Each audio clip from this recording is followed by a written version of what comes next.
Okay, ఇప్పుడు BJP నాయకురాలు మన దాంట్లో బాగా యాక్టివ్ గా ఉంటారు. నిన్న ఈ కార్యక్రమం సందర్భంగానే మన నగరంలో ఉన్న కార్పొరేటర్లు కూడా సమన్వయం చేశారు. కానీ పండగ అవటంతో వాళ్ళు రకరకాల కార్యక్రమాలు ఉన్నారు. నగరంలో ఉన్న మన కుటుంబ సభ్యులు కార్పొరేటర్లను కూడా మనం ఆహ్వానించడం జరిగింది.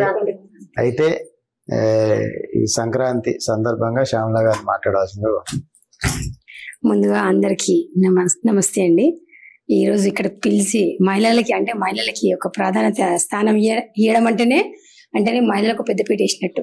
సో ఫస్ట్ థ్యాంక్స్ అందరికి, పిలిచిన వాళ్ళందరికీ పేరు పేరున. ఎందుకంటే మహిళల్ని గుర్తించిన వాళ్ళు ఎప్పటికీ మంచి పొజిషన్. ఎందుకంటే ఒక పురుషుని వెనుక ఒక మహిళ ఉంటది అనేది వాస్తవం. సో అదే సేమ్ టైం ఇక్కడ ఈ రోజు అందరిని పిలిచి అక్కలో లలితక్క చాలా క్లోజ్ నాకు. సో అక్క వస్తుంది అనగానే వచ్చేస్తా అని చెప్పి ఫిక్స్ అయ్యా. సో ఈ రోజు మన సంక్రాంతి అంటే మన పండుగలన్నీ ఎక్కడో అట్టడుగున పోతుంటే ఆ సంప్రదాయాలను చేయడం వల్ల ఏంటంటే మన సంప్రదాయము కట్టుబాట్లు మన ముందు తరాల పిల్లలకి తెలియజేసే విధంగా మనము ఈ కార్యక్రమాలు తీసుకోవడం వల్ల ఏంటంటే వాళ్ళకి అది మనం చెప్పవచ్చు. అంటే చెప్పకనే చెప్పి వాళ్ళకి ఇలా ఉంటే అసలు గొప్పమ్మ అంటే ఈ ఊళ్ళో ఎవరికి తెలియట్లేదు.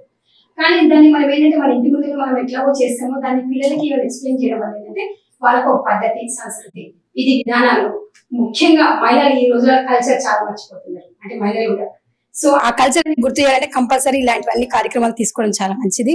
ఆ కార్యక్రమం మమ్మల్ని చూడడం చాలా హ్యాపీగా ఉంది. Thank you.